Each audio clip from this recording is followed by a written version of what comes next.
بسم الله الرحمن الرحيم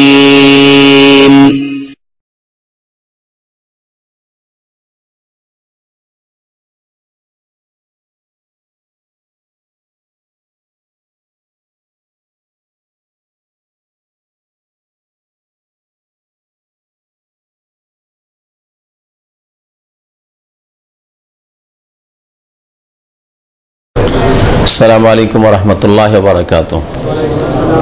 إن الحمد لله نحمده ونستعينه ونستغفره ونعوذ بالله من شرور أنفسنا ومن سيئات أعمالنا.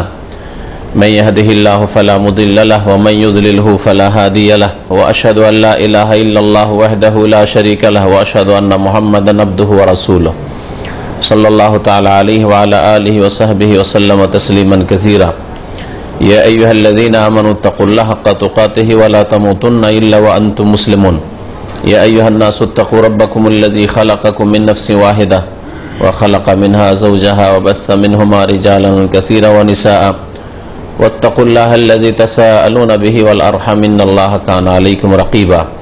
يا أيها الذين آمنوا اتقوا الله وقولوا قولا سديدا يصلح لكم أعمالكم ويغفر لكم ذنوبكم ومن يطع الله ورسوله فقد فاز فوزا عظيما. أما بعد فإن خير الحديث كتاب الله وخير الهدي هدي محمد صلى الله عليه وسلم وشر الأمور محدثاتها وكل محدثة بدعة وكل بدعة ضلالة وكل ضلالة في النار.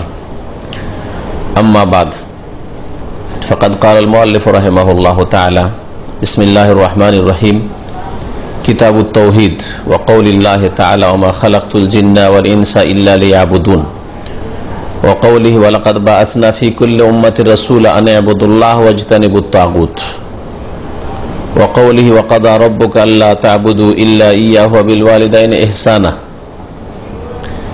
إلى آخر الآيات وقوله واعبدوا الله ولا تشركوا به شيئا وقوله قل تعالوا أتلوا ما حرم ربكم عليكم ألا تشركوا به شيئا.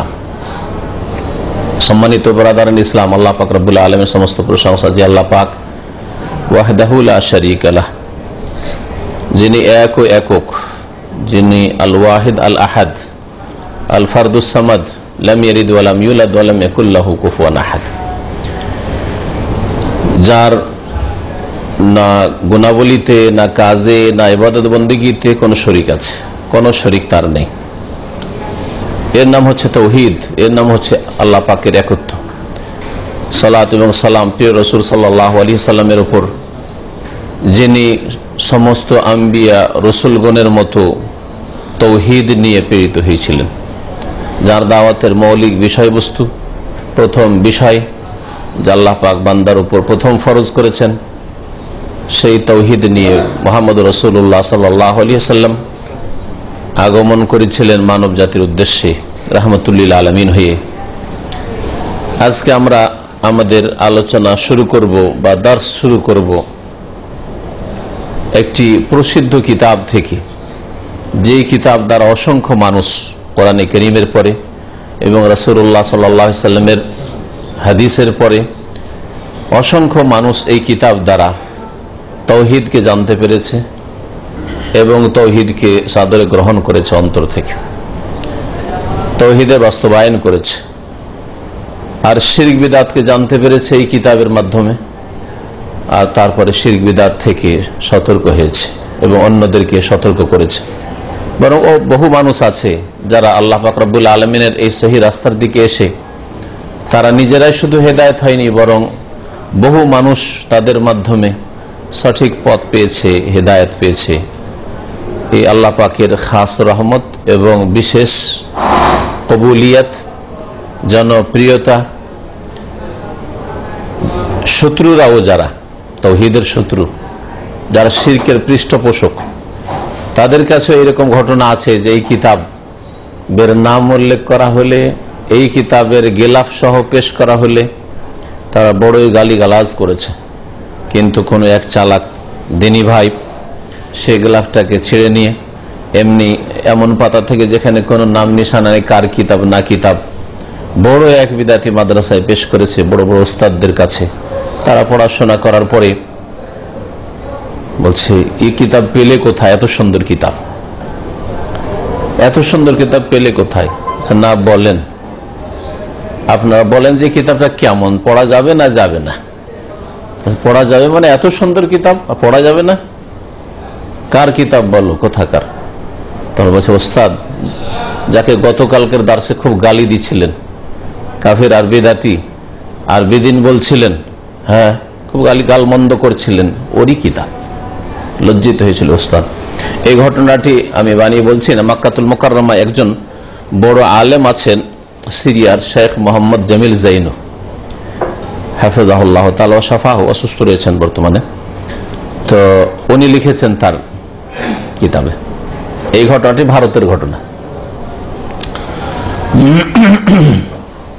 তো এই কিতাব লেখক রাহমাতুল্লাহ আলাইহি শাইখুল ইসলাম মোহাম্মদ বিন আব্দুল ওয়াহাব রাহিমাহুল্লাহ তাআলা, তিনি লিখেছেন আজকে কত হিজরি? 1434 হিজরি। তার জন্ম হচ্ছে 1115 হিজরি, হ্যাঁ, দ্বাদশ শতাব্দী। আর তিনি 100 বছরের বেশি তিনি আয়ু পেয়েছিলেন। আল্লাহ পাক রব্বুল তার আয়ুতে সব দিক থেকে বরকত দিয়েছিলেন। তো তার এই লেখা কিতাব, যা এই আরব জাজিরাতে, আরব উপদ্বীপে লেখা হয়েছে, এবং এই কিতাব দ্বারা যেমন বললাম যে বহু আদম সন্তান উপকৃত হয়েছে, সেই কিতাবের দর্শ আজকে শুরু করব। আজকে প্রথম দর্শ।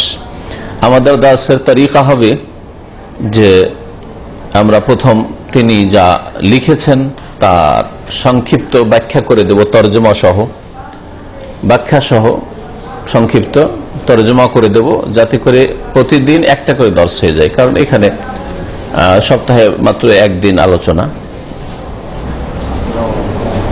এটা করে দেওয়ার পরে যতটা আমাদের সাথে সময় সাথ দেবে, ওই সময়কে সামনে রেখে আমরা তখন ব্যাখ্যা বিশ্লেষণ করব, বিশেষ বিশেষ পয়েন্টের উপর যেগুলো ব্যাখ্যা বিশ্লেষণের প্রয়োজন রয়েছে সেগুলো ব্যাখ্যা বিশ্লেষণ করব। যদি সময় থাকে তাহলে কখনো লম্বা হবে, যদি সময় না থাকে তাহলে কখনো সংক্ষিপ্ত হবে। কিন্তু প্রথম আমরা তরজমা এবং সংক্ষিপ্ত ব্যাখ্যা করে দেব, যাতে করে যার কাছে বেশি সময় নেই শোনার, যার কাছে বেশি হয়তো অবসর নেই, সে কমপক্ষে কিতাবুত তাওহীদের আসল কিতাবটি সংক্ষিপ্ত অর্থ এবং ব্যাখ্যা সহ বুঝে নিতে পারে। এই কিতাবের মৌলিক বিষয়বস্তু এর কিতাব থেকে ফুটে উঠেছে। যেমন লেখক বলছেন বিসমিল্লাহির রহমানির রহিম, কিতাবুত তাওহীদ। সে আল্লাহ পাকের নামে শুরু করছি, যিনি আর রহমান, পরম করুণাময়, আর রহিম, যিনি বড় দয়াবান। কিতাবুত তাওহীদ মানে হাযা কিতাবুত তাওহীদ, এইটি হচ্ছে কিতাবুত তাওহীদ। কোন কোন কপিতে বা কোন কোন ছাপাই আছে কিতাবুত তাওহীদ বা বাবু কিতাবুত তাওহীদ ও কওলিল্লাহি তাআলা, এইভাবে। তো এ হচ্ছে তাওহীদের কিতাব, মানে এমন একটি কিতাব যাতে আল্লাহ পাকের তাওহীদ সম্পর্কে আলোচনা হয়েছে, অন্য কোনো বিষয় নেই। তাওহীদ সম্পর্কে কোন কোন দিক নিয়ে আলোচনা হয়েছে? বিশেষ করে তাওহীদের 3 ভাগের মধ্যে যেই তাওহীদে মুসলিম সমাজেই ভেজাল আছে, যেই তাওহীদ না মানলে আর বাকি অন্যান্য তাওহীদ, মানে আরো দুটো যে তাওহীদের প্রকরণ রয়েছে, কিসিম রয়েছে, সেগুলি মেনে মুমিন মুসলিম হওয়া যায় না। খুব সংক্ষেপে বললে তাওহীদে রুবুবিয়ত আর তাওহীদুল আসমা ওয়াস সিফাত। তাওহীদের রুবুবিয়ত আরব মুশরিকরাও মানত, কিন্তু তারা এই তাওহীদের রুবুবিয়ত, আল্লাহ সৃষ্টিকর্তা, আল্লাহ রিজিক দাতা, আল্লাহ পৃথিবী নিয়ন্ত্রণ করে, আকাশ থেকে বৃষ্টি আল্লাহ নামায়, এসব বিশ্বাস করেও তারা মুসলিম বলে ঘোষিত হয়নি, মুমিন বলে ঘোষিত হয়নি, বরং কি বলে ঘোষিত হয়েছে? কুল ইয়া আইয়ুহাল কাফিরুন, আল্লাহ কাফের বলে সম্বোধন করেছে তাদেরকে, মুশরিক বলে। ইন্নামাল মুশরিকুনা নাজাস, মুশরিকরা নাপাক, আল্লাহ পাক তাদেরকে। তাহলে আল্লাহকে তারা স্রষ্টা মানত, যে সৃষ্টি আল্লাহ করেছেন, রিজিক দাতা মানত, তারপরে তাদেরকে মুসলিম বলে ঘোষণা করা হয়নি, বরং কাফের মুশরিক বলে ঘোষণা করা হয়েছে। তাওহীদুল আসমা সিফাত, আল্লাহর নাম তারা মানত, আল্লাহকে আল্লাহ বলে তারা ডাকতো। এই জন্য বিসমিল্লাহির রহমানির রহিম মানতে রাজি হয়নি হুদায়বিয়ার সন্ধি কিনতে, কিন্তু বিসমিকা আল্লাহুম্মা বলতো তারা। এটা দিয়ে হুদায়বিয়ার সন্ধি কাফেরদের সাথে নবী করিম সাল্লাল্লাহু আলাইহি ওয়াসাল্লামের লেখা হয়েছিল, তারা এটা মেনেছিল। তাহলে আল্লাহর নাম মানত, আল্লাহর গুণাবলী হয়তো মানত, কিন্তু আল্লাহ পাকের ইবাদতে তারা শিরক করত।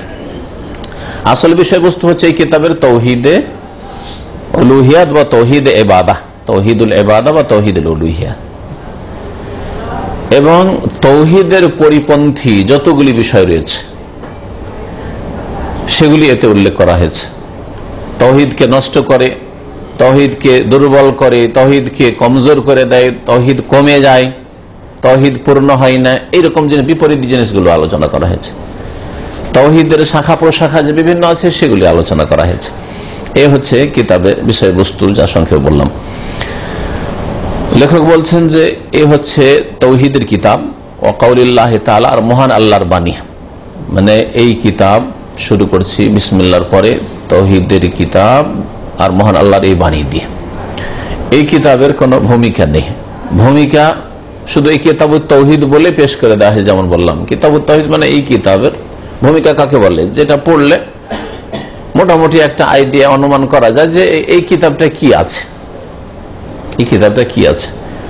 এটা কিতাবুত তৌহিদের নাম থেকেই স্পষ্ট যে এই কিতাবুত তৌহিদে তৌহিদ সম্পর্কীয় আলোচনা আছে। যেমন ভাষ্যকার এ সম্পর্কে বলতে গিয়ে তিনি বলছেন যে এই কিতাবুত তৌহিদে হাকিকাতুত তৌহিদ, তৌহিদের মর্ম কথা বর্ণনা করা হয়েছে, শুআবাহ তৌহিদের শাখা প্রশাখা বর্ণনা করা হয়েছে, তৌহিদের ফজিলত বর্ণনা করা হয়েছে, তৌহিদের অধিকার, প্রাপ্য হক, তৌহিদ পূর্ণকারী বিষয়গুলি বর্ণনা করা হয়েছে, যার মাধ্যমে তৌহিদের বাস্তবায়ন হতে পারে তা বর্ণনা করা হয়েছে। তৌহিদের দিকে দাওয়াত দেওয়া আমাদের উপর ফরজ, নিজেই শুধু মুয়াহিদ আর মুসলিম হবেন না, অন্যকে দাওয়াত দেবেন, এই বিষয়ে বর্ণনা করা হয়েছে।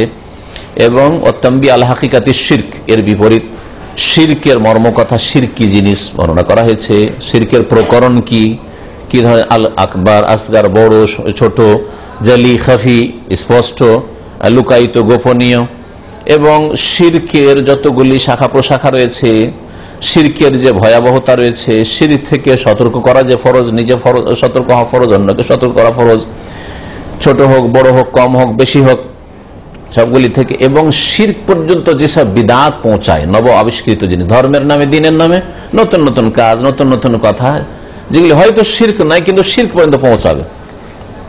যেমন উদাহরণস্বরূপ কবর পাকা করা শিরক নাই, হ্যাঁ, কবর পাকা করা শিরক নাই। কবরে ফুলটা এমনিতে দিলেন সাজাবার জন্য, যদি এটা হয় শুধু, তাহলে হয়তো শিরক নাই। কিন্তু কবর পাকা করে দেওয়া, কবর চাদর চড়িয়ে দেওয়া, কবরে ওরস লাগানো যদি এই নিয়তে না যায় যে আমি সেখানে কিছু পাবো না, এমনি একটা ওখানে মেলা করছি, গ্রামে মেলা করতাম, চলো ওই হিন্দুদের মেলা হয়, আমাদের একটা মেলা ওই কবরের ওখানে হোক, তাহলে সরাসরি তো শিরক হল না, কিন্তু মেলার মাধ্যমে ধীরে ধীরে সেজদা করা হচ্ছে, না হয় কবরকে তোয়াফ করা হচ্ছে, ওই কবরওয়ালার কাছে চাওয়া হচ্ছে, তাহলে এগুলি বিদআত, বিদআতগুলি কি করলো, শিরক পর্যন্ত পৌঁছালো।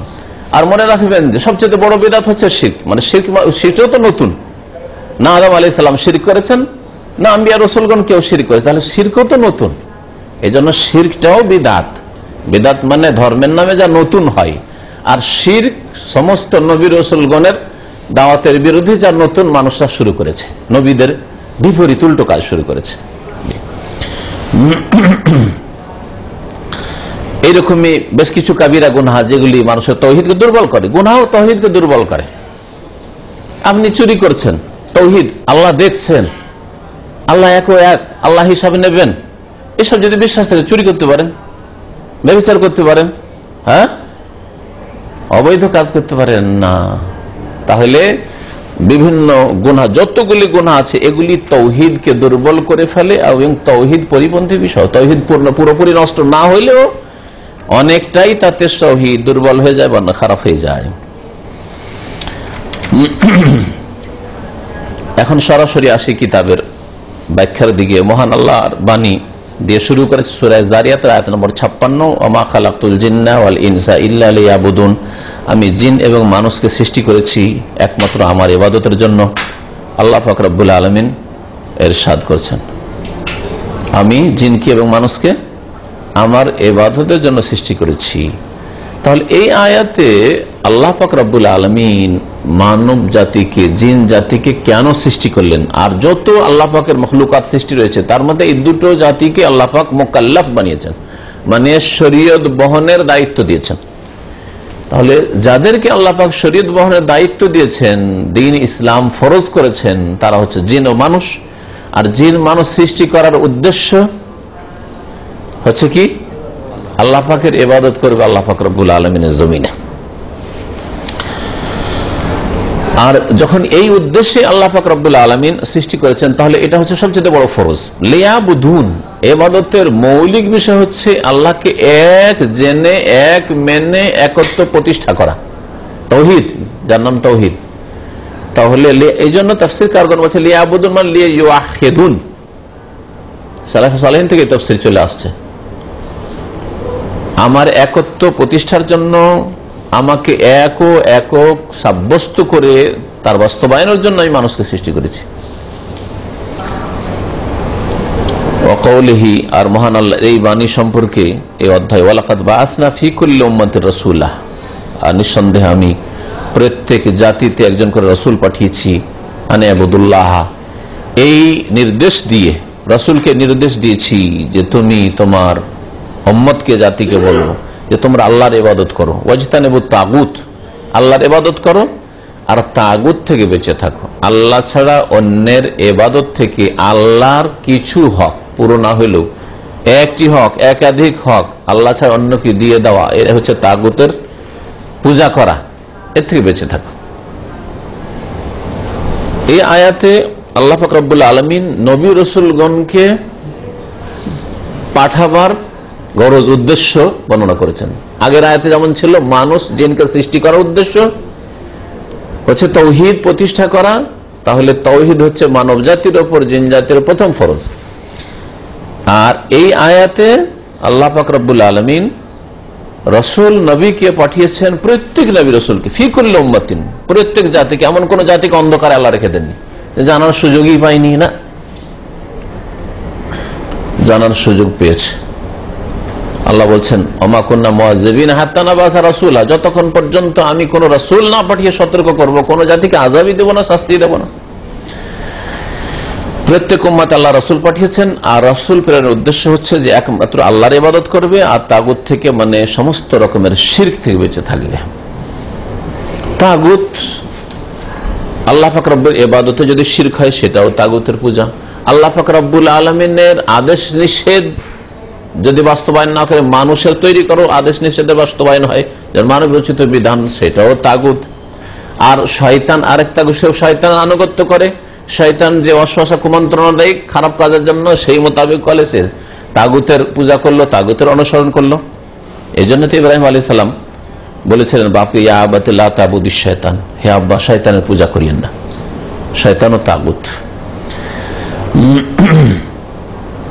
সূরা নাহলের আয়াত নম্বর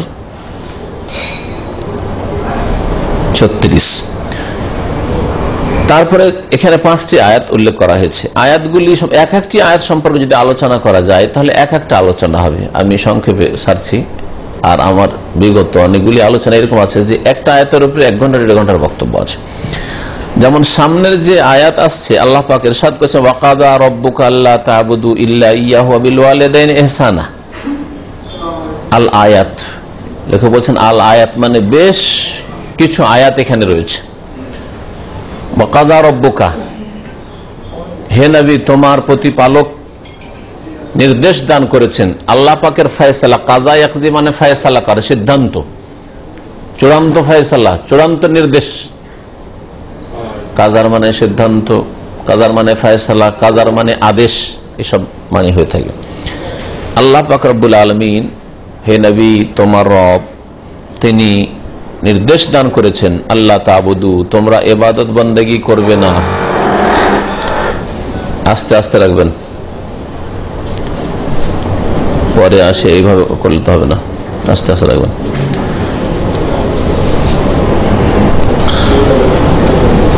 আল্লাহ পাক ইরশাদ করছেন যে হে নবী তোমার প্রতিপালক নির্দেশ দান করেছেন আল্লাহ তাবুদু, যে তোমরা ইবাদত করবে না, ইল্লা ইয়াহু, তার ছাড়া আর কারো, তার ছাড়া আর কারো ইবাদত করবে না। তাহলে এটি হচ্ছে তাওহীদ। অন্য কারো ইবাদত করবে না, সবকে না করো, অস্বীকার করো, আর ইবাদত কার করো? এক আল্লাহর করো, এক তাওহীদ, এর নাম হচ্ছে তাওহীদ। এটাও তাওহীদের কথা দিয়ে আল্লাহ পাক শুরু করেছেন। আর আল্লাহ পাকের হক হচ্ছে সবচেয়ে বড় হক, এজন্য প্রথম নম্বরে বর্ণনা করেছেন। তারপরে আল্লাহ বলছেন অবিল ওয়ালিদাইন ইহসানা, আর মাতা পিতার সাথে সদ্ব্যবহার করো, সদাচরণ করো। মাতা পিতার মাধ্যমে আল্লাহ পাক ইহসান করেছেন। মাতা পিতা তোমার উপর বড় ইহসান করেছে।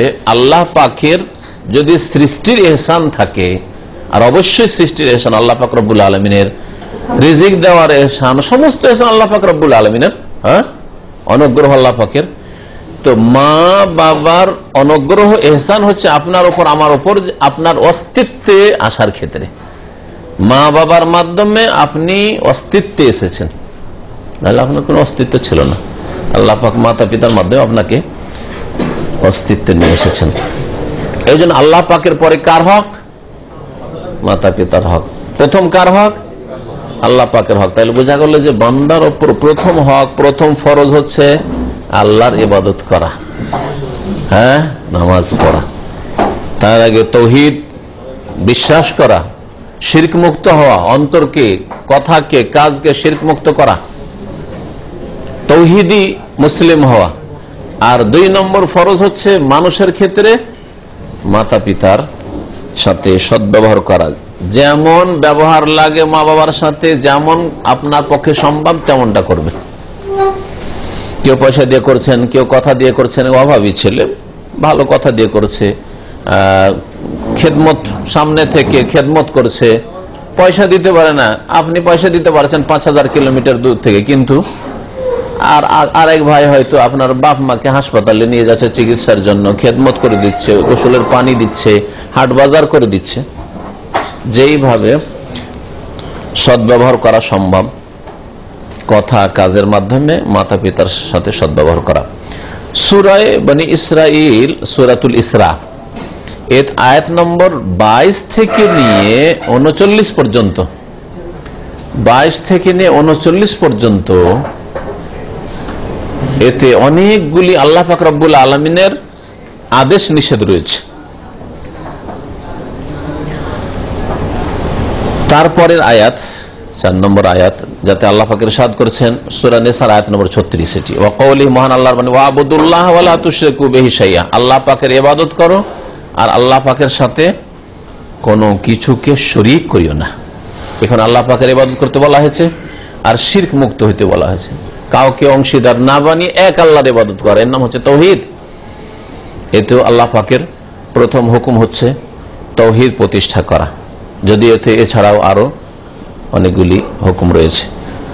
ওয়া কওলিহি, মহান আল্লাহর বাণী, কুল, হে নবী বলো, তাআলাউ, এসো তোমরা, আতলু মা হারামা রাব্বুকুম, তোমাদেরকে পড়ে শুনিয়ে দিই যা তোমাদের প্রতিপালক হারাম করেছেন ওই বিষয়গুলি, আলাইকুম, তোমাদের ওপর। প্রথম যে বিষয়টি আল্লাহ পাক হারাম করেছেন সেটা হচ্ছে শিরক করা। তাই আল্লাহ তুশরিকু বিহি শাইআ, তার সাথে কোনো কিছুকে শরীক করিও না। সূরা আনামের আয়াত নম্বর 151। আল আয়াত, কয়েকটি আয়াত রয়েছে, মানে 151 থেকে 153 পর্যন্ত, এই 3টি, 51, 52, 53 এই আয়াতগুলিতে রয়েছে। এই যে আয়াতগুলি 5টি পেশ করা হলো, তার শেষের 3টি আয়াত সম্পর্কে বিশেষ করে বলি। মনে রাখবেন যে এই একটি আয়াতে বেশ কিছু বিষয় উল্লেখ করা হয়েছে। যেমন সূরা বনি ইসরাইলের আয়াত নম্বর 22 থেকে শুরু করে 39 পর্যন্ত 18টি আয়াত কাছাকাছি, এর মধ্যে আল্লাহ পাক বর্ণনা করেছেন 18টি বিষয়। শাইখুল ইসলাম আহমদ আব্দুর রহমতুল্লাহ বলছেন এতে রয়েছে 18টি মাসাইল রয়েছে, 18টি মাসাইল, 18টি বিধিবিধান আল্লাহ পাক রব্বুল আলামিনের আদেশ নিষেধ। শুরু করেছেন আল্লাহ পাক রব্বুল আলামিন তাওহীদ দিয়ে, শিরক মুক্ত হও, তাওহীদ প্রতিষ্ঠা করো, আর শেষও করেছেন, সমাপ্ত করেছেন আবার ওই কথা পুনরায় স্মরণ করিয়ে দিয়ে যে আল্লাহর সাথে কাউকে শিরক করবে না। লা তাজআল মা আল্লাহি ইলাহান আখার ফাতাকউদা মাজমুমান মাখজুলা, এই দিয়ে শুরু করেছে লা তাজআল মা আল্লাহ ইলাহান আখার, আল্লাহর সাথে অন্য কোন ইলাহ সাব্যস্ত করিও না, না হলে তুমি মাজমুম নিন্দনীয়, মাখজুল আর লাঞ্ছিত অপদস্থ হয়ে জীবনযাপন করবে। ফাতাকউদা মাজমুমান মাখজুলা, এই আয়াত দিয়ে আল্লাহ পাক শুরু করে। তারপরে আয়াত হচ্ছে ওয়াকাদা রাব্বুকা আল্লা তা'বুদু, যেটা এখানে উল্লেখ করা হয়েছে ইল্লা ইয়্যাহ, ওয়াকাদা রাব্বুকা আল্লা তা'বুদু ইল্লা ইয়্যাহু, তারপরের আয়াত শেষ করেছেন আল্লাহ পাক রব্বুল আলামিন এই আয়াতগুলি 18টি বিষয় উল্লেখ করে লা তাজআল মা আল্লাহ ইলাহান আখার ফাতুলকা ফি জাহান্নামা মালুমান মাদহুরা, আল্লাহর সাথে অন্য ইলাহ সাব্যস্ত করিও না, না হলে ফাতুল জাহান্নাম, না হলে জাহান্নামে নিক্ষেপ করা হবে তোমাকে মালুমান, ধিক্কৃত করে, তিরস্কৃত করে, মালামত মানে তিরস্কার, মাদহুরা আর আল্লাহর দয়া থেকে বঞ্চিত করে, বিতাড়িত করে, আল্লাহর রহমত থেকে বিতাড়িত, চিরকালের জন্য জাহান্নামে থাকতে হবে শিরক করে যদি মারা যাও। তাহলে কিভাবে আল্লাহ পাক সতর্ক করেছেন। এই আয়াতগুলির তাফসীর আপনাদেরকে উপদেশ দেব যে আপনারা নিজেরা বাংলা থেকে পড়ে নেবেন এবং বুঝে পড়বেন যে আল্লাহ পাক কি বিধিবিধানগুলি এতে উল্লেখ করেছেন। শুরু করেছেন তাওহীদ দিয়ে আর শিরক দিয়ে, আর শেষ করেছেন তাওহীদ শিরক, শিরক থেকে সতর্ক করা, তাওহীদ প্রতিষ্ঠা করা। সূরা আন-নাসর আয়াত নম্বর 36, এতে 10টি রয়েছে, 10টি হুকুক বলা হয়েছে। এই আয়াতটিকে বলা হয়েছে আল হুকুকুল আশারা, আয়াতুল হুকুকুল আশারা, 10টি অধিকার বা প্রাপ্য বিশিষ্ট আয়াত।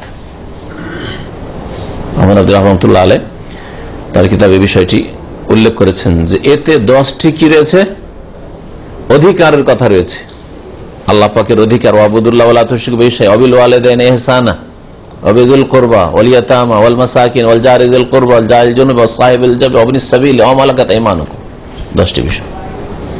ব্যাখ্যা সবগুলি করব না, কারণ আসল বিষয় হচ্ছে তাওহীদ। আর আগে বলেছি যে কিতাব আসল সংক্ষিপ্ত ব্যাখ্যা করে চলে যাব, আর তারপরে যতদূর সম্ভব হয় পরে আমরা বিস্তারিত কিছু কথা পেশ করব সময় থাকলে। আপনারা এই আয়াতগুলির প্রতিটি তাফসীর, এই একটি আয়াতে 10টি আল্লাহ পাকের পক্ষ থেকে আপনার ওপর যে হক প্রাপ্য আল্লাহ পাকের, অন্য কোনো মানুষের এই প্রাপ্যগুলি রয়েছে, বিভিন্ন লোকের হক আপনার সাথে জড়িত রয়েছে, আপনার কাছে পাবে, আল্লাহ পাবেন, হ্যাঁ, রাসূল পাবেন, বাপ মা পাবেন, আত্মীয় স্বজন পাবে, হ্যাঁ, ইত্যাদি ইত্যাদি, পাশের লোক পাবে, রুমমেট পাবে, কোম্পানির চাকরির সঙ্গী পাবে, এই যে পাশে বসে আছে, বাসে, ট্রেনে, এরোপ্লেনে বসে আছে, ও আপনার কাছে কিছু হক পাবে, আপনি তার কাছে পাবেন। এই সবগুলো উল্লেখ করা হয়েছে, আমার এর উপর বিস্তারিত আলোচনা আছে। আর শেষ আয়াত, পঞ্চম আয়াত, যাতে 3টি আয়াত রয়েছে, সূরা আন-নামল 151 থেকে 153 পর্যন্ত বললাম। এতে আল্লাহ পাক শুরু করেছেন সবচেয়ে বড় অপরাধ শিরক দিয়ে, যে আল্লাহ পাক সবচেয়ে বড় হারাম বলে ঘোষণা করেছেন। তাআলাও, তোমার আসো পড়ে শোনাই, আতলু, আমি পড়ে শোনাই। নবীকে আল্লাহ বলছেন তুমি এই কথা বলো মানব জাতিকে, তোমাদেরকে তেলাওয়াত করে শোনাচ্ছি, পড়ে পাঠ করে শোনাচ্ছি। মাহারামার ওই বিষয়গুলি যেগুলি তোমাদের রব হারাম করেছেন, তার মধ্যে প্রথম বিষয় যেটা আল্লাহ পাক হারাম করেছে সেটা হচ্ছে শিরিক করা। তাই আল্লাহ তুশরিকু বিহি শাইআন, আল্লাহর সাথে কাউকে বা কোনো কিছুকে শরীক করিও না, কোনো কিছুকে শরীক করিও না, না দেবদেবীকে শরীক করবে, না কবর মাজারকে শরীক করবে, না পীর ওলিকে নবীকে শরীক করবে, আল্লাহর সাথে শরীক না। নবী আল্লাহর বান্দা, হ্যাঁ, আশহাদু আন্না মুহাম্মাদান আবদুহু ওয়া রাসূলুহু বলছেন না, নবী তো আবদুহু, তার বান্দা। বান্দা কি করে শরীক হইতে পারে? আপনি আপনার কফিল শরীক হইতে পারবেন, বাড়িতে বলে যে আমার ভাগ আছে তোমার একটা রুমে, জুতা খেতে হবে না? তো মানুষে যদি শরীক না হইতে পারেন, হ্যাঁ, তার কাছে চাকরি করে, তো বান্দা গোলাম মানুষ কি করে রবের শরীক হইতে পারে? নবী রাসূল হইলেও, হ্যাঁ, আর আল্লাহ পাকের নেক বান্দা হইলেও কোনো কিছুকে শরীক করিও না। যেমন কোন মানুষকে শরীক করবেন না, তেমনি কোন প্রাণী, অন্য কোন প্রাণীকে শরীক করবেন না। যেমন গরু পূজা হিন্দুদের, নদী নালাকে শরীক করবেন না, যে সব দেবী, গঙ্গা দেবী আর পদ্মা দেবী আর অমুক দেবী, এসব শরীক করবেন না। কোন গাছকেও শরীক করবেন না, যে গাছের পূজা, হ্যাঁ, কোন মাটিকেও শরীক করবেন না, যে অমুক জায়গার মাটিতে শেফা আছে, আর মাটি উঠিয়ে নিয়ে যায়। জন্মদিন থেকে অনেকে মাটি নিয়ে যায়, বিভিন্ন জায়গা থেকে মাটি, কবরের মাটি উঠিয়ে নিয়ে যায়। কোনো কিছুকে শরীক করিও না। কোনো কিছুকে শরীক করিও না। আর তারপরে আল্লাহ পাক রব্বুল আরো 9টি বিষয়, মোট 10টি বিষয় আল্লাহ পাক উল্লেখ করেছেন এই 3টি আয়াতের মধ্যে। এই আয়াতটিকে, 5 নম্বর আয়াত, এই আয়াতটিকে বলা হয় আয়াতুল ওয়াসায়া আল আশারা, 10টি আল্লাহ পাকের ওসিয়ত উপদেশ বিশিষ্ট আয়াত। কেন ওসিয়ত বলেছেন তাফসীর কারগণ বা উলামায়ে কেরাম বা তাওহীদের উলামায়ে কেরাম, আকীদার উলামায়ে কেরামরা? কারণ এই আয়াতগুলিতে 3বার করে আল্লাহ পাক বলেছেন যালিকুম ওয়াসাকুম বিহি, এই আল্লাহ পাকের ওসিয়ত উপদেশ, এই হচ্ছে আল্লাহ পাকের উপদেশ। ওসিয়ত শব্দটি আল্লাহ পাক রব্বুল আলামিন উল্লেখ করেছেন। শেষে যে বিষয়টি উল্লেখ করা হয়েছে, প্রথম বিষয়টি তো জানলেন কি আল্লাহ উল্লেখ করেছেন, যে তোমরা শিরক করবে না। শিরক করা সবচেয়ে বড় হারাম। খুন করা বড় হারাম নয়, বড় হারাম, কিন্তু সবচেয়ে বড় হারাম নয়। হ্যাঁ, শিরকের পরে তার স্থান। জেনা করা বড় হারাম, কিন্তু এটা লোক জেনা করলে সামাজিক অপরাধ, সবার কাছে অপরাধ, তাই না? মদ খেলেও অপরাধ, কিন্তু শিরক করছে, কবর মাজারে সিজদা করছে, এটা ধর্ম। আউযুবিল্লাহ, জেনা করার চেয়ে তো অনেক বড় অপরাধ করেছ। কিন্তু আমাদের দেশে এটা সামাজিক অপরাধ নয়, অপরাধী নয়, ওটাও তাদের ধর্ম, ওইটাই কেউ ঠিক মনে করছে। আপনি যদি ঠিক নাও মনে করেন, তারপর আপনাকে অত বড় অপরাধ লাগে না। অথচ আল্লাহ পাক কি বলছেন, এটা সবচেয়ে বড় হারাম। আর শেষ করেছেন ওয়া আন্না হাযা সিরাতি মুস্তাকিমান ফাত্তাবিউহু, এটাই হচ্ছে এই যে 10টি উপদেশ দেওয়া হলো, এটা হচ্ছে সিরাতে মুস্তাকিম, সরল পথ, এটা হচ্ছে নবীর পথ, এটা হচ্ছে আম্বিয়া রাসূলগণের পথ। ফাত্তাবিউ, এই পথকে স্মরণ করো, এই পথকে অনুসরণ করো, এই পথেই চলো। ওয়ালা তাত্তাবিউস সুবুল, আর অনেক রাস্তায় চলিও না, এইটাও ঠিক ওইটাও ঠিক, আপনারা যেটা করছেন ওটা করেন, আমরা এটা করি, সবগুলি নিয়ে গিয়ে আল্লাহ পর্যন্ত পৌঁছাবেন। মিথ্যা কথা এগুলো। ওয়ালা তাত্তাবিউস সুবুল, অনেকগুলি যে রাস্তা আছে ওই সব রাস্তায় যাবেন না, একটা রাস্তা যেটা সোজা গেছে, নবীর রাস্তা, তরিকায়ে মুহাম্মাদিয়া, ওই তরিকার উপর থাকো। চিশতিয়া তরিকাও ঠিক আছে, সাবেরিয়াও ঠিক আছে, মুজাদ্দিদিয়াও ঠিক আছে, আর কাদেরিয়াও ঠিক আছে, নকশবন্দিয়াও ঠিক আছে, রফাইয়াও ঠিক আছে। না, আপনার রাস্তা নেই, আল্লাহ তো নিষেধ করছেন ওয়ালা তাত্তাবিউস সুবুল, এই সুবুল এতগুলি রাস্তার অনুসরণ করিও না, খবরদার। যদি এই কাজ করো ফাতাফাররাকা বিকুম আন সাবিলিহি, তাহলে আল্লাহ পাকের রাস্তা থেকে তোমাদেরকে বিচ্ছিন্ন করে অনেক দূরে নিয়ে চলে যাবে, বিচ্ছিন্ন করে নিয়ে চলে যাবে। তাহলে বোঝা গেল যে তরিকায়ে মুহাম্মাদিয়া ছাড়া, সাল্লাল্লাহু আলাইহি ওয়াসাল্লাম মুহাম্মদ রাসূলুল্লাহ সাল্লাল্লাহু আলাইহি ওয়াসাল্লামের রাস্তা ছাড়া, তরিকা ছাড়া অন্য কোন তরিকায় চললে আসল রাস্তা হারিয়ে ফেলবে। আর যারা শিরক করেছে ধর্মের নামে, যারা বিদআত করেছে, নতুন নতুন কাজ, অসুবিধাটা কি? মানা আছে, অসুবিধা কি? নিষেধ আছে। এবার খেয়াল করুন, নবী করুক আর না করুক, বা কাজটা তো ভালো, অসুবিধাটা কি? কোথায় নিষেধ আছে বলেন তো দেখি? তারাকে শয়তান বিভিন্ন রাস্তা দিয়ে অন্য রাস্তায় নিয়ে চলে গেছে। তাহলে শেষ আল্লাহ পাক করেছেন কি দিয়ে? সুন্নাত বিদআতের কথা দিয়ে। আর শুরু করেছেন আল্লাহ পাক রব্বুল আলামিন তাওহীদ দিয়ে, তাওহীদ শিরক দিয়ে। তাহলে সুন্নাত প্রতিষ্ঠা করা, তাওহীদ প্রতিষ্ঠা করা বড়ই গুরুত্বপূর্ণ বিষয় আপনার জীবনে। আর শিরক আর বিদআত থেকে বেঁচে থাকা বড়ই গুরুত্বপূর্ণ বিষয়। আপনি যদি নামাজও 5 ওয়াক্ত পড়েন আর শিরক থেকে না বেঁচে থাকেন, তো আমল কাজে আসবে না, সবগুলি বরবাদ, ডেলি বরবাদ হয়ে যাচ্ছে, ধ্বংস হয়ে যাচ্ছে। আপনি যদি নামাজ রোজা করেন আর যদি বিদআত করেন, তাহলে প্রত্যেকটা ইবাদত বন্দেগীতে, নামাজ রোজা হজ যাকাতে যদি বিদআত থাকে, তো আমলটা কবুলই হয় না। তাহলে আমল করে কিছু পাচ্ছেন না আপনি। এই জন্য আল্লাহ পাক রব্বুল এই আয়াতগুলিতে এইভাবে উল্লেখ করেছেন। তারপর আব্দুল্লাহ বিন মাসউদ রাদিয়াল্লাহু তাআলা আনহুমা সূরা আনামের এই 3টি আয়াত সম্পর্কে যা বলেছেন তা লেখক উল্লেখ করেছেন। কালা ইবনে মাসউদ রাদিয়াল্লাহু তাআলা বলছেন, মান আরাদা আন ইয়ানজুরা ইলা ওসিয়াতে মুহাম্মাদিন সাল্লাল্লাহু আলাইহি ওয়াসাল্লাম, কেউ যদি মুহাম্মদ সাল্লাল্লাহু আলাইহি ওয়াসাল্লামের ওসিয়ত উপদেশ দেখতে চায়, আল্লাতী আলাইহা খাতামাহু, যার উপর রাসূলুল্লাহ সাল্লাল্লাহু আলাইহি ওয়াসাল্লামের স্ট্যাম্প রয়েছে, মোহর রয়েছে, ফালিয়াকরা কাওলাহু তাআলা, তাহলে সে যেন আল্লাহ পাকের এই বাণীটা ভালো করে পড়ে। শুধু পড়ে মানে তেলাওয়াত করলে হবে কি? আমাদের দেশের মানুষরা তো কোরআন পড়া মানে বুঝে যে শুধু তেলাওয়াত করা। তো যেই ব্যক্তি আল্লাহ পাকের রসুলের ওসিয়ত দেখতে চায়, যার উপর রসুলের স্ট্যাম্প আছে, সে যেন এই আয়াতটা পড়ে। তো তেলাওয়াত করে কিছু পাবেন, কিছু বুঝবেন। তাহলে বোঝা গেল যে কোরআন পড়ার উদ্দেশ্য শুধু তেলাওয়াত করা বরকতের জন্য নয়, কোরআন পড়ার উদ্দেশ্য শুধু সওয়াবের জন্য যে একটা হরফে 10 নেকি, এটা নয়, শুধু এটাও রাখেন, কিন্তু ওর চেয়ে বড় যেটা উদ্দেশ্য যে আল্লাহ পাকের সম্বোধন, আল্লাহ পাকের অ্যাড্রেস আপনাকে কি করা হয়েছে সেটা বুঝেন আপনি। আপনার কফিল এসে, কোম্পানির মালিক এসে, জিএম এসে যদি বলে এ ফাল কাজা, বুঝলেন না, এই ফাল কাজা, সৌই কাজা, আপনাদের ভাষা বললাম, কি বল মানে কি, আরে সবাই ফাটাফাট শুরু করলেন, কিন্তু আস্তে করে উঠলো। একজন আপনাদের খারাপ লাগে না নাকি? রেকর্ডকে খারাপ লাগছে, আস্তে আস্তে একটু করে একবার। তো কি বলছিলাম, কফিল কথাটা যদি না বুঝেন, দাঁড়িয়ে আছেন, হ্যাঁ এজলিস দাঁড়িয়ে আছেন, মেজাজটা গরম হবে না, হবে না? তাহলে বোঝা যাচ্ছে যে আপনার কফিল, আপনার জিএম যদি কোনো সম্বোধন করে তো এটা বুঝতে হবে। তাহলে যে মানুষ কফিল 3.5 হাতের, তার কথা, জিএম এর কথা বুঝাটা ফরজ আপনার কাছে, আপনার কোম্পানিতে চাকরি করলে। আর আল্লাহর জমিনে আল্লাহ রিজিক খেলে আল্লাহ পাকের কোরআন বোঝা ফরজ নয়?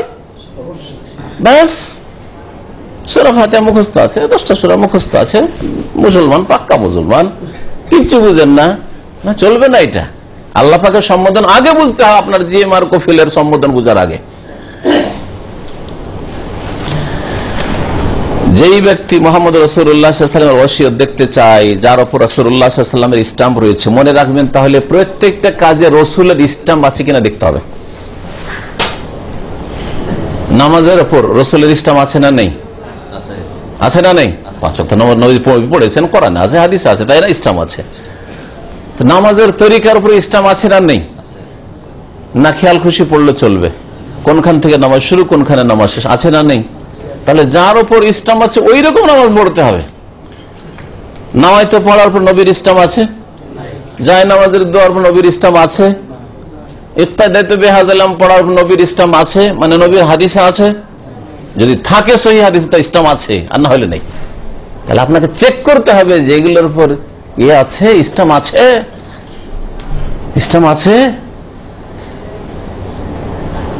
প্রত্যেকটি ক্ষেত্রে। জন্মবার্ষিকী পালন করা, আপনার হোক, আপনার বিবির হোক, আর ছেলে মেয়ের হোক, আর নবীরই হোক, হ্যাঁ, জন্মবার্ষিকী পালন করা, মৃত্যুবার্ষিকী পালন করা, নবীর স্ট্যাম্প দেখতে হবে না? খেয়াল খুশি, অসুবিধা নাই, করলাম তো কি হলো, চলবে? তাহলে তো শয়তানের আপনি অনুসরণ করলেন। স্ট্যাম্প দেখতে হবে, নবীর স্ট্যাম্প যদি থাকে মিলাদের উপর মিলাদ করেন, নবীর স্ট্যাম্প ঈদুল ফিতর, ঈদুল আজহার উপর আছে, আপনার ঈদে মিলাদ নবীর স্ট্যাম্প কোথায়? খাতাম কোথায়? নবী খাতাম, স্ট্যাম্প নেই। হ্যাঁ, স্ট্যাম্প না থাকার পেপার নিয়ে কোথাও যদি কোম্পানি চলে যান, তাহলে জালিয়াতি কেসে পড়বেন। হ্যাঁ,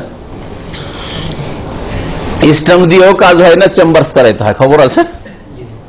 কোম্পানি স্ট্যাম্প লাগিয়ে দিয়ে তারপরে সরকারি কোনো জায়গায় গেলে কি করতে হবে? চেম্বার্স করে নিয়ে এসো। যদি বিদেশে পাঠাইতে হয় তাহলে ফরেন মিনিস্ট্রি করে এসো, খারিজে করে এসো। জানেন না আপনার কোম্পানিতে স্ট্যাম্প দিয়েছে, চেম্বার্স হয়েছে, না চলবে না। তারপরে তুমি যেহেতু বিদেশে পড়াবে সেই জন্য যাও ফরেন মিনিস্ট্রি করে আসো। আর রাসূলুল্লাহ সাল্লাল্লাহু আলাইহি ওয়াসাল্লাম স্ট্যাম্প ছাড়াই ধর্ম পালন করবেন, কেমন কথা হইল? চিন্তা করতে বলছি আপনাদেরকে যে নবীর তরিকা কোনটা, তলাশ করেন আপনি। এটা আপনার ফরজ দায়িত্ব, আমার দায়িত্ব না যে একটা একটা করে আপনাকে শেখাবো যে এটা ঠিক, এইটা ঠিক, ওইটা ঠিক, আর আপনার ঘরে গিয়ে শিখাইতে হবে। আপনার দায়িত্ব হচ্ছে নবীর স্ট্যাম্প খোঁজ করা। আল্লাহ যেন সকলকে তৌফিক দান করেন। কেউ যদি নবীর স্ট্যাম্প দেখতে চায় ওসিয়তের উপর, ফালিয়াকরা কাউলাহু তাআলা, তো মহান আল্লাহর এই বাণী যেন পড়েন, কুল তাআলা আতুলু মা হারামা রাব্বুকুম আলাইকুম আল্লা তুশরিকু বিহি শাইআ। আল্লাহ পাক শিরক দিয়ে শুরু করেছেন, খবরদার আল্লাহর সাথে কোনো কিছুকে শিরক করবে না। এলা কাউলি, এই আয়াত পর্যন্ত পৌঁছলেন নবী করিম সাল্লাল্লাহু আব্দুল্লাহ বিন মাসউদ বলতে গিয়ে, ওয়া আন্না হাযা সিরাতি মুস্তাকিমা, যে আয়াতটির কথা একটু আগে বললাম, এটাই হচ্ছে আমার সোজা রাস্তা, সরল পথ। ফাত্তাবিউ, সেটাই অনুসরণ করো, সেটা ফলো করো। ওয়ালা তাত্তাবিউস সুবুল, সাবিলের বহুবচন সবুল, অনেক রাস্তায় চলিও না। ফাতাফাররাকা বিকুম আন সাবিলিহি, তাহলে আল্লাহর রাস্তা থেকে তোমাদেরকে ছিন্ন ভিন্ন করে অন্যদিকে নিয়ে চলে যাবে, আর আল্লাহর রাস্তা, জান্নাতের রাস্তা খুঁজে পাবে না, আল্লাহ পাকের সন্তুষ্টির রাস্তা খুঁজে পাবে না, সহিহ ইসলামের রাস্তা খুঁজে পাবে না। যালিকুম ওয়াসাকুম বিহি, এটাই তোমাদেরকে আল্লাহ পাক ওসিয়ত করেছেন। এই জন্য এই আয়াতকে কি বললাম? 10টি ওসিয়ত বিশিষ্ট আয়াতে 3টি আয়াত। মুআয বিন জাবাল রাদিয়াল্লাহু তাআলা আনহু থেকে বর্ণিত, তিনি বলছেন, কুনতু রাদিফান নবী সাল্লাল্লাহু আলাইহি ওয়াসাল্লাম আলা হিমার, আমি নবী করিম সাল্লাল্লাহু আলাইহি ওয়াসাল্লামের গাধার পিছনে চেপেছিলাম। নবী সাল্লাল্লাহু আলাইহি ওয়াসাল্লাম চেপে আছেন আর তার পিছনে বসে। একজন যদি সামনে বসে থাকে তার পিছনে যে বসে ওকে রাদিফ বলে। মোটরসাইকেলে তো আপনারা চাপেন, তাই না? দেশে গেলে তো মোটরসাইকেলে 2 জন আমাদের দেশে চাপেন, তো 2 জন বা 3 জন, তো যে পেছনে থাকে ওকে রাদিফ বলা হয়। রাদাফা ইয়ারদিফ মানে পিছনে আসা। হ্যাঁ, তো আমি নবী করিম সাল্লাল্লাহু আলাইহি ওয়াসাল্লাম পিছনে চেপেছিলাম। কিসের ওপর? আল্লাহ আমার গাধার ওপর। তাই নবী সাল্লাল্লাহু আলাইহি ওয়াসাল্লাম গাধার ওপর চেপেছেন। নবী সাল্লাল্লাহু আলাইহি ওয়াসাল্লাম গাধার উপরে চেপেছেন। গাধার উপরে চাপাটা গৌরবের বিষয় না নমনীয়তার বিষয়? আজকাল গাধার উপর চাপবেন আপনি যে বলা হয়, হ্যাঁ, সৈয়দুল মুরসালিন খাতামুন নবীন, সৃষ্টির সেরা আপনার আমার রাসূল মুহাম্মদ সাল্লাল্লাহু আলাইহি ওয়াসাল্লাম গাধার পিঠে চেপেছেন। তার কাছে উটেরও ব্যবস্থা ছিল, তার কাছে ঘোড়ারও ব্যবস্থা ছিল, গাধার পিঠেও চেপেছেন যাতে তাওয়াজু, নমনীয়তা, হ্যাঁ, বিনয় প্রকাশ পায়, অহংকার না আসে। এটা এই হাদিস দ্বারা প্রমাণিত হয়। আজকে যদি আপনি কারের মালিক হন আর যদি বাইসাইকেলে চাপেন, যেমন আপনার ওটা তাওয়াজু প্রয়োজন, আপনি সাইকেলে চাপছেন, অসুবিধাটা কি? আরে গরিব একটা সাইকেলে চাপছে, আমি চাপলাম, তো অসুবিধাটা কি? আমার কার আছে বলে আমার সাইকেল চাপতে হবে না? আপনি পায়ে হাঁটছেন কোনো সময়, অসুবিধাটা কি? না, পয়সা আছে আর পায়ে কেন হাঁটবো? আরে 5 মিনিটের রাস্তা, তারপর অসুবিধা না, 10 জল দিলাম, ট্যাক্সিতে চাপলো না, মাঝে মাঝে হাঁটলাম, মাঝে মাঝে সাইকেলে চাপলাম। এটা হচ্ছে তাওয়াজু, আপনার নমনীয়তা। নিজেকে আপনি বড় মনে করেন, অহংকারী নন, অন্তরে আপনার অহংকার নেই। অন্তর অহংকার থাকলে কাজে কথায় প্রকাশ পায় মানুষের। ফাকাল আল্লি, তারপরে নবী করিম সাল্লাল্লাহু আলাইহি ওয়াসাল্লাম মুআযকে বললেন, মুআয বলছেন আমাকে বললেন, ইয়া মুআয, হে মুআয, আতাদরি, তুমি কি জানো, মা হাক্কুল্লাহি আলাল ইবাদ, বান্দার উপর আল্লাহর হক কি, আল্লাহর প্রাপ্য, আল্লাহর অধিকার কি? ওয়া মা হাক্কুল ইবাদি আলাল্লাহ, আর বান্দার হক আল্লাহর উপরই বাকি। আল্লাহ আমাদের কাছ থেকে কি পাবেন, তার প্রাপ্য কি, আর আমরা আল্লাহর কাছ থেকে কি প্রাপ্য পাবো? আমরা কিছু আল্লাহর করে রেখেছি বলে পাবো না, বরং আল্লাহ পাক রব্বুল আলামিন তার অনুগ্রহ পূর্বক নিজের ওপর এই হক ইহসান করে গ্রহণ করেছেন। ফাকুলতু, আমি বললাম, আল্লাহু ওয়া রাসূলুহু আ'লাম, আল্লাহ এবং তার রাসূল সাল্লাল্লাহু আলাইহি ওয়াসাল্লাম বেশি জানেন। নবী করিম সাল্লাল্লাহু আলাইহি ওয়াসাল্লাম জীবদ্দশায় সাহাবায়ে কেরামরা এইরকমই বলতেন, কিন্তু পরবর্তীকালে সাহাবায়ে কেরামদের পরে নবী সাল্লাল্লাহু আলাইহি ওয়াসাল্লাম ইন্তেকালের পরে আল্লাহু ওয়া রাসূলুহু আ'লাম বলার তরিকা আর নেই, কারণ নবী সাল্লাল্লাহু আলাইহি ওয়াসাল্লাম দুনিয়া থেকে বিদায় নিয়েছেন।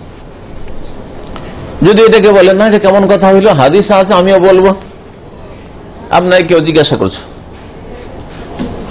বলেন আজকে কি হয়েছে, কিছু বলতে পারেন?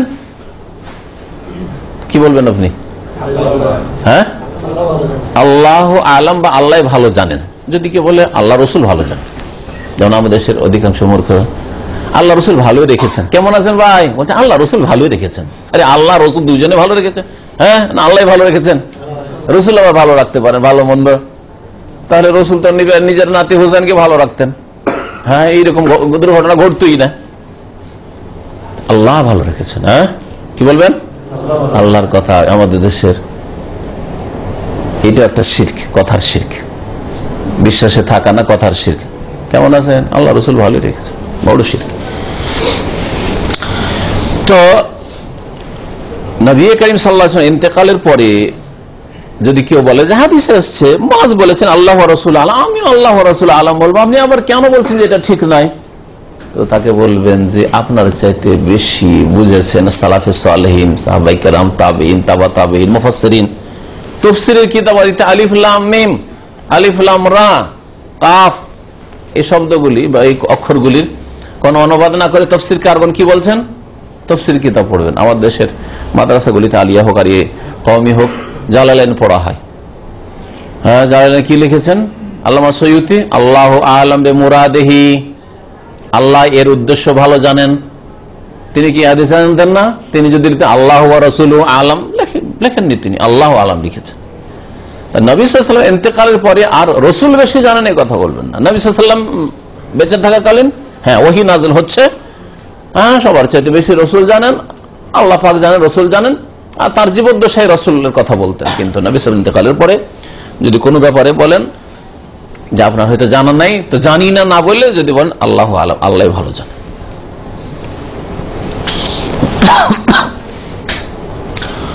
যদি কোনো বিষয় সম্পর্কে জানা না থাকে অথবা ভালো করে জানা না থাকে, তো অনুমান ভিত্তিক কথা না বলে আল্লাহ ভালো জানে।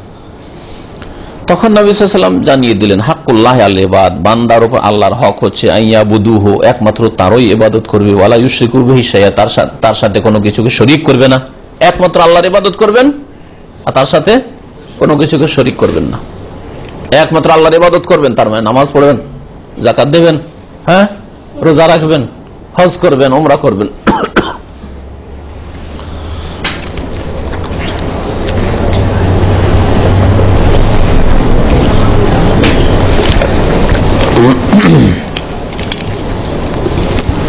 ইতিবাচক পজিটিভ থাকতে হবে মধ্যে, আর নেগেটিভও থাকতে হবে। পজিটিভ কি? যেগুলো আল্লাহ করতে বলেছেন করবেন, আল্লাহর ইবাদত করবেন, যা করতে বলেছেন করবেন, ওয়ালা ইউশরিকু বিহি, শিরক করবেন না। নেগেটিভও থাকতে হবে। দুটোর একটা যদি থাকে মুসলিম হতে পারবেন না। দুটোর একটা যদি থাকে মুসলিম হতে পারবেন না। যেমন শিরক করেন না, নামাজ আরে যান না, দেবদেবী না, কারো কাছে চান না, কিন্তু ইবাদত করেন না, 5 ওয়াক্ত নামাজ পড়েন না, তাহলে আপনার মধ্যে নেগেটিভটা আছে, মানে শিরক করেন না, এটা ঠিক আছে, কিন্তু ইবাদত করেন না, ওইটাও নেগেটিভ করে দিয়েছেন। নেগেটিভ হয়ে গেছে। পজিটিভ আর নেগেটিভ হইতে হবে। বুঝতে পারছেন না? কারণ তার বুঝেন তো পজিটিভ নেগেটিভ। তো ইসলামেও ইতিবাচক আর নেতিবাচক, পজিটিভ নেগেটিভ হইতে হবে। ইবাদত, নামাজ পড়তে হবে, শিরক করা চলবে না। শিরকও করি না, নামাজটা পড়তে পারি না, তাহলে হবে না, নাজাত পাবেন না। এর বিপরীত পজিটিভ আছে আপনার, কিন্তু নেগেটিভ নেই। নামাজ পড়েন মাশাআল্লাহ, রোজা ফরজ নফল, যাকাত ঠিক আছে ফুল, হজ মাশাআল্লাহ প্রতি বছর পয়সা আছে, হজ, এটা আছে, ইতিবাচকটা আছে, পজিটিভ আছে, নেগেটিভ নাই। তার মানে মাজারেও যায়, হজটা করলো, দিয়ে গেল গৌসুল আজমের কাছে বাগদাদ শরীফে, ওখানে গিয়ে একটু সেজদা টেজদা করলো আব্দুল কাদের জিলানীর কবরকে, আবার তারপরে ভারতে ইন্ডিয়া ঢুকলো, গিয়ে খাজা মঈনুদ্দিন চিশতির কবর সেজদা করলো, আবার বাংলাদেশে ঢুকে শাহজালাল নাই আটরশি। হ্যাঁ, না, তাহলে মুসলিম হতে পারেনি। পজিটিভ নেগেটিভ দুটোই লাগবে, ভালো করে মনে রাখেন, তাহলে মুসলিম হতে পারবেন। তো আল্লাহ পাকের হক হচ্ছে পজিটিভ নেগেটিভ। আইয়াবুদু, তারই ইবাদত করতে হবে, ওয়ালা ইউশরিকু বিহি শাইআ, তার সাথে কাউকে শিরক করা, কোনো কিছুকে শিরক করা চলবে না। ওয়া হাক্কুল ইবাদা আলাল্লাহ, আর বান্দার হক আল্লাহর উপর হচ্ছে আল্লাহ ইউআযিবা মান লা ইউশরিক বিহি শাইআ, যে আল্লাহর সাথে কোনো কিছুকে শরীক করে না, তাকে আল্লাহ পাক আযাব শাস্তি দেবেন না। এটা নিজের উপর আল্লাহ হক নিয়ে নিয়েছেন, যে তোমরা যদি আমার ইবাদত করো আর শিরক না করো তো আযাব দেব না। শিরিক করলেন আর বড় বড় পাপ করে তো আল্লাহ আযাব দেবেন না? হ্যাঁ, ওতেও শিরিক আছে। বড় শিরিক না থাকলে ছোট শিরিক আছে, বড় শিরিক না থাকলে ছোট শিরক আছে। প্রত্যেকটা গুনাহে ছোট শিরক আছে। আর একটা কথা শুনে রাখেন, সূক্ষ্মভাবে চিন্তা করেন, তাহলে বুঝতে পারবেন যে আমি করলাম চুরি, এটা আবার শিরক কি করে আছে। হ্যাঁ, আমি একটা মহিলার গায়ে হাত দিলাম, এটা আবার শিরক কি করে আছে, এটা বুঝে নেন, তাহলে বাকি অন্যান্য গুনার ক্ষেত্রে ফিট করতে পারবেন। বড় শিরক না থাকলে ছোট শিরক আছে। মহিলার গায়ে যখন হাত দিয়েছেন, অপর মহিলার গায়ে, আপনি ভুলে গেছেন যে আল্লাহ দেখছেন, জানেন না যে আল্লাহ দেখছেন, তা আল্লাহর সামনে কি করে আপনি হাত দিলেন? আপনার বাপ যদি দেখতো, আপনার বস যদি ক্যামেরা লাগিয়ে দেখছে, ক্যামেরা লাগানো আছে ক্যাম্পের মধ্যে, আর একটা মহিলা, হাত দিতে পারবেন? তাহলে বসকে ভয় করছেন, বাপকে ভয় করছেন, আল্লাহকে তো ভয় করলেন না, তাহলে শিরক পাওয়া গেল না গেল না? বুঝতে পেরেছেন? চুরি করে একটা দামি মোবাইল উঠাই নিলেন, আল্লাহ দেখে নেন, এটা বুঝতে পারলেন না, ওটা কোথায় গেল? আকীদা থেকে, অন্তর থেকে গায়েব হয়ে গেল, দুর্বল হয়ে গেল। তাহলে আল্লাহকে ভয় করলেন, আল্লাহ দেখছেন, সবকিছু দেখছেন, তারপরে পাপ করে ফেললেন। কিন্তু যদি ওই মোবাইলওয়ালা দেখে নিত, কখনো চুরি করতেন না, করতেন? তাহলে মোবাইলওয়ালাকে ভয় করলেন, বন্য কারো আর 5টা নজর এদিক ওদিক আছে, আর উঠাইলে দেখে নিবে, তাই না? তাহলে মানুষকে ভয় করলেন, আল্লাহ পাককে ভয় করলেন, শিরক হইল না? হলো না? এইভাবে প্রত্যেকটি গুনাহ, যারা গুনাহগার তাদের মধ্যে শিরক আছেই আছে। বড় শিরক না থাকলেও ছোট শিরক আছে। তাহলে আল্লাহ কাকে আযাব দেবেন না? যে বড় শিরক ছোট শিরক সমস্ত শিরক মুক্ত হবে তাকে আল্লাহ আযাব দেবেন না, তাকে আল্লাহ আযাব দেবেন না। বুঝতে পেরেছেন? তাহলে আর গুনাহ করবেন? হ্যাঁ, ফরজ ওয়াজিব ছাড়বেন? অসুবিধা নেই। জোহরের সময় মদির থাকে যে নামাজ না পড়লে খারাপ ভাববে, ডিউটির সময় সে নামাজটা পড়লেন, ফজরের সময় কেউ দেখে না, সে নামাজ পড়লেন না, শিরক করলেন না করলেন না আপনি? হ্যাঁ, কারণ এই ফজরের সময় যদি আবার জিএম চলে আসতো যে নামাজি আর অকে যদি ভয় করতেন না, ঠিকই নামাজ পড়তেন, কিন্তু আল্লাহ দেখলেন না, আপনি পরোয়া করলেন না, শিরক হলো না? তাহলে প্রত্যেকটি গুনাহতে শিরক আছে, বড় শিরক হোক আর ছোট শিরক হোক। এইভাবে তাওহীদকে বুঝতে হবে। কুলতু ইয়া রাসূলুল্লাহ, মুআয বিন জাবাল বলছেন, আমি বললাম হে আল্লাহর রাসূল, আফাল উবাশশিরুন নাস, তাহলে কি লোকজনকে বলে দেব, সুসংবাদ দিয়ে দেব? এত খুশির খবর, আল্লাহর হক হচ্ছে খুব সংক্ষেপে এক আল্লাহর ইবাদত করো, আল্লাহর সাথে কোনো কিছুকে শিরিক করিও না। এই হক যদি আল্লাহর আদায় করে দিই তো আল্লাহর উপর আমাদের হক হচ্ছে, চিন্তা নেই, আল্লাহ আযাব দেবেন না।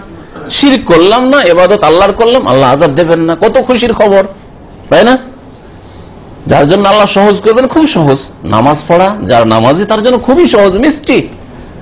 আর বেনামাজি বিদিনের জন্য সবচেয়ে ভারী নামাজ, রোদরে ঘামে বাইরে বসে আছে কিন্তু না মসজিদে, এসির মসজিদে নামাজ পড়তে যাবে না, কত ভারী তার জন্য। তো সুসংবাদ যে অল্প পরিশ্রম করে মহা পুরস্কার আল্লাহ পাক রব্বুল আলামিনের কাছে রয়েছে। আফাল উবাশশিরুন নাস, লোকজনকে কি আমি ছুটে যাব আর মদিনার অলিতে গলিতে গিয়ে আমি তাদেরকে সুসংবাদ দিয়ে দেবো, দেখো আল্লাহর যদি হক আদায় করো তো আল্লাহ তোমাদের আযাব দেবেন না, তোমাদেরকে জান্নাত দেবেন? কালা নবী সাল্লাল্লাহু লা তুবাশশিরহুম, তাদেরকে সুসংবাদ দিও না। ফায়াত্তাকিলু, না হলে এর উপর আস্থা ভরসা করে বসে থাকবে, তাহলে আমল আর বাড়াইবে না, আমলে কাজে প্রতিযোগিতা করবে না। যে শিরক তো করি না, ফরজ ওয়াজিব তো আদায় করছি, হ্যাঁ সুতরাং অসুবিধা নেই। তখন হয়তো সুন্নত কাজে ঘাটতি হবে, নফল কাজে ঘাটতি হবে, সওয়ালের রোজা রাখলো না, আরাফা রোজাও রাখলো না, ওই যে রমজানের রোজা রেখে চার করলো না, তাই না? কেন? শিরক তো করিনি, আল্লাহ তো জান্নাত দেবেন, তাই না? এই সুসংবাদ দিও না, থাক, মানুষকে কর্ম করতে দাও, মানুষ কাজে আগ্রহী, আমলে আগ্রহী, তাদেরকে আমল করতে দাও, বেশি বেশি আমল করুক, কম্পিটিশন করুক। নবী করিম সাল্লাল্লাহু আলাইহি ওয়াসাল্লাম সুসংবাদ দিতে নিষেধ করলেন। এই হাদিস আখরাজাহু ফিস সহিহ, ইমাম বুখারী ইমাম মুসলিম রাহিমাহুমুল্লাহ তাদের দুই সহিহ কিতাবে, সহিহ বুখারী সহিহ মুসলিমে হাদিসটি সংকলন করেছেন। আরেকটা হাদিসে বাড়তি আছে যে মুআয রাদিয়াল্লাহু তাআলা আনহু বলেননি, লোকে রয়েছে, তারপরে ইন্তেকালের পূর্বে ভাবলেন যে এটা যদি রেখে দিই তাহলে তো ইলমে রুকিয়ে রাখা হবে, আল্লাহর হক আদায় করলে আল্লাহ জান্নাত দেবেন, আযাব দেবেন না, এটা কথা মানুষকে জানানো উচিত। তাহলে আমাদের পর্যন্ত পৌঁছিত না, এই হাদিস যদি না বলতেন তো পৌঁছিত, লুকিয়ে রেখে দিলে তাহলে লুকিয়ে রাখা কাবিরা গুনাহ।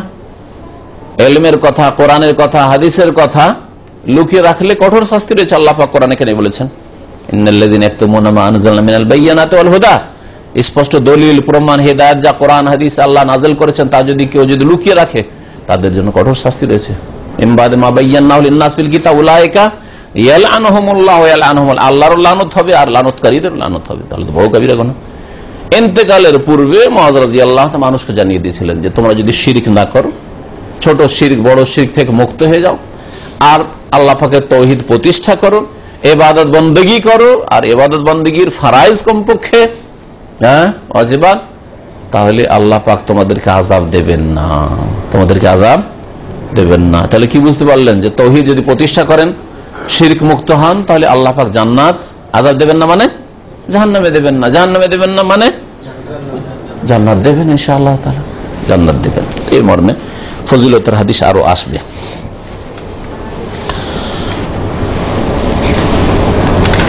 লেখকের বক্তব্য যে আয়াত হাদিসগুলি ছিল, আয়াত আর হাদিস নিজের কথা কিছু পাবেন না, এই কেতাবে শেষ হয়ে গেছে। এখন এতে কিছু কথা আর বলবো শেষ দিকে। তার প্রথমটি হচ্ছে যে লেখক রাহমাতুল্লাহ আলাইহি এই কিতাব শুরু করেছেন বিসমিল্লাহ দিয়ে, যেমন অন্যান্য লেখকরা যারা মুসলিম লেখক তারা বিসমিল্লাহ দিয়ে শুরু করেন, কিন্তু আমাদের দেশি লেখকরা অনেকে 786 দিয়ে শুরু করে, অনেকে কি করে 786 দিয়ে শুরু করা শিরিক। শুনে রাখেন ভালো করে, 700 অঙ্ক আমি বের করেছি, আবজাদ হাওয়াজ হুত্তির অঙ্ক বের করে, এতে হরে কৃষ্ণ বেরিয়ে আসে। তাহলে যেই ব্যক্তি 786 লিখে, সে কি লিখে জানো? হরে কৃষ্ণ। আমাদের দেশের চিঠিতে, আমাদের দেশের মসজিদে, আমাদের দেশের দেয়ালে, বাড়িতে, ঘরে 786, ক্যালেন্ডারে 786। তার মানে বিসমিল্লাহ লিখা না, কি লিখা আছে? হরে কৃষ্ণ। বড় শিরক কিনা বলেন দেখি? আপনি বলবেন হরে কৃষ্ণ, মেরে ফেলে দিলেও বলবেন না জানলে, কিন্তু জানেন না অজ্ঞতায় কত যে 786 লিখছেন আর লিখেছেন, আর আপনার মৌলবি আর মোল্লারাও লিখছে এই শিরকি কথা, নিজের আকীদা আমল নষ্ট করছে। আর বুঝেন যে শিরকের পরিণাম কি হবে, বুঝলেন? আবার কিছু লোকের আছে আমাদের দেশে, আমি দেখতাম ছোটতে এলাহি ভরসা লিখত, বিসমিল্লাহ লিখা তৌফিক হবে না, চিঠিতে লিখতো কি এলাহি ভরসা, তারপর চিঠি লিখছে। সুন্নত তরিকা হচ্ছে কি বিসমিল্লাহ লিখা, তাই লেখক বিসমিল্লাহ দিয়ে কিতাব শুরু করেছেন। এতে কোরআনে কারীমের অনুসরণ করা হয়েছে। কোরআনে কারীমের সূরা ফাতিহার আগে বিসমিল্লাহ, প্রত্যেকটা সূরার আগে, সূরা তাওবা ছাড়া বিসমিল্লাহ আছে। আর বিশেষ করে যখন কোরআন শুরু হয়েছে তখন সূরা ফাতিহায় বিসমিল্লাহির রহমানির রহিম আল্লাহ পাক শুরু করেছেন। রাসূলুল্লাহ সাল্লাল্লাহু আলাইহি সাল্লাম চিঠিপত্র রাজা বাদশাদেরকে যে লিখতেন ইসলামের দাওয়াত দিয়ে, বিসমিল্লাহির রহমানির রহিম মুহাম্মাদিন আবদুল্লাহি ওয়া রাসূলিহি ইলা হিরাকল আযীমির রোম সালামুন আলা মান ইত্তাবাল হুদা, বিসমিল্লাহ দিয়ে শুরু করতেন। তাই আল্লাহ পাক যেইভাবে শুরু করেছেন ওইভাবে লেখক শুরু বিসমিল্লাহ দিয়ে শুরু করেছে। রাসূলুল্লাহ সাল্লাল্লাহু আলাইহি সাল্লাম তার লিখনী চিঠিপত্র বিসমিল্লাহ দিয়ে শুরু করতেন, তাই বিসমিল্লাহ দিয়ে লেখক শুরু করেছেন। এবং এই মর্মে একটি হাদিস আছে, যে হাদিসটিকে হাসান বলা হয়েছে, যদিও কেউ এই হাদিসটিকে দুর্বল বলার চেষ্টা করেছে, কিন্তু হাদিস অনেক ওলামারা হাদিসটাকে হাসান বলেছেন। ইবনে সালাহ নওয়ী হাদিসটাকে হাসান বলেছে। সেটা হচ্ছে কুল্লু আমরিন জিবালিন লা ইউবদাউ ফিহি বিসমিল্লাহ ফাহুয়া আবতার, প্রত্যেক ভালো কাজ, প্রত্যেক কি কাজ? ভালো কাজ যদি বিসমিল্লাহ দ্বারা না শুরু করা হয়, ফাহুয়া আবতার, সেটা বেবরকত হয়ে যায়, সেটা দুম কাটা, লেজ কাটা হয়ে যায়, হ্যাঁ, লেজবিহীন হয়ে যায়। লেজবিহীন মানে তাতে খামখুটা হলো, তাই না? ওই রকমই আপনার কাজ যদি লেজবিহীন হয়, তার মানে আপনার কাজ অসম্পূর্ণ থাকলো। তাহলে কোনো কাজ শুরু করলেন বিসমিল্লাহ বললেন না, আপনার কাজটাই বরকত হলো না। এই জন্য ভাব অর্থ করলাম আবতার মানে হচ্ছে, জি, আবতার মানে হচ্ছে বরকত না থাকা, যাতে বরকত নেই। আল্লাহ পাক সূরা কাউসারে কি বলে? ইন্না শানিয়াকা হুয়াল আবতার, হে নবী তুমি আবতার নও। কাফেররা নবীকে আবতার বলতো, কাফেররা মুশরিকরা মক্কার নবীকে আবতার বলতো। কেন? হ্যাঁ, নবীর কোনো ছেলে সন্তান নাই, মেয়ে সন্তান। মেয়ে সন্তান তো নবী মারা গেলে তো শেষ, যার মেয়ে সন্তান, মেয়েগুলো এদিক ওদিক বিয়ে দিয়ে দিল, বাড়ি খালি, তাই না? বুড়ো বুড়ি ইন্তেকাল করে শেষ না? এই যুক্তি কাফের মুশরিকরা পেশ করে বলতে যে নবী তো আবতার, আমাদের তো ছেলে সন্তান আছে, বাড়ি ঘর যোগাবে, দেখবে, হ্যাঁ থাকবে, আমাদের প্রজন্ম থাকবে, যে অমুকের ছেলে অমুকের নাতি। কিন্তু নবীর কোথায়? শুধু মেয়ে। তো আল্লাহ বলছেন যে হে নবী, নবী দুঃখিত হইতেন কাফেরদের কথায়। আল্লাহ সান্ত্বনা দিয়ে বলছেন ইন্না শানিয়াকা হুয়াল আবতার, নিশ্চয় তোমার দুশমনরা, তোমার শত্রুরাই হচ্ছে লেজ কাটা, তুমি লেজ কাটা না। তোমার মধ্যে আল্লাহ বরকত আর বরকত রেখেছেন, মোবারক নবী। তোমার যদি নিজের আপন ছেলে না থাকে, ওরসজাত সন্তান বেঁচে না থাকে আল্লাহর হেকমতে, কিন্তু তোমার ঈমানি সন্তান কিয়ামত পর্যন্ত অসংখ্য থাকবে।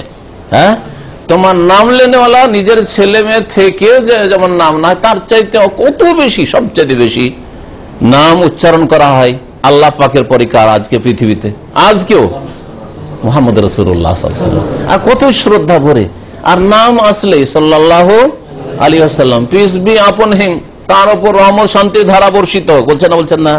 কত শ্রদ্ধার সাথে, কত মহব্বতের সাথে, বরকতময় নবী করিম সাল্লাল্লাহু আলাইহি ওয়াসাল্লাম।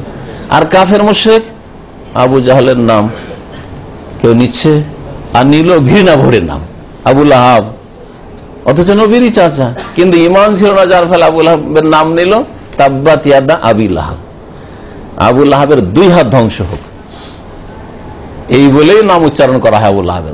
আর সেও ধ্বংস হোক, ওর স্ত্রীও, আমরা তো, তাই না? চিন্তা করেন তাহলে। আল্লাহ পাক ওখানে আবতার শব্দটি বলেছেন।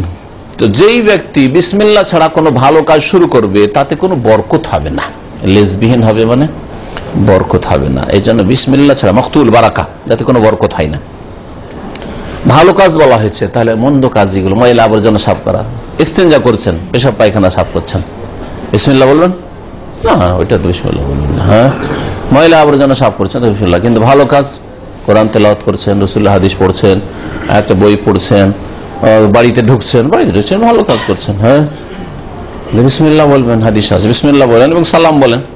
বাড়িতে ঢুকলে এইভাবে যত ভালো কাজ রয়েছে, খাওয়া দাওয়া শুরু করছেন বিসমিল্লাহ, পানি খাচ্ছেন বিসমিল্লাহ, জি শুরুতে বিসমিল্লাহ আর শেষখানে আলহামদুলিল্লাহ, নাকি প্রত্যেক লোকমাতে বলতে হবে? হ্যাঁ, বিসমিল্লাহ আলা বারকাতিল্লাহ, হ্যাঁ এই বিদাত, এইভাবে বাড়ানো, বিসমিল্লাহর সাথে আলা বারকাতিল্লাহ লাগিয়ে দিলেন, বিদাত।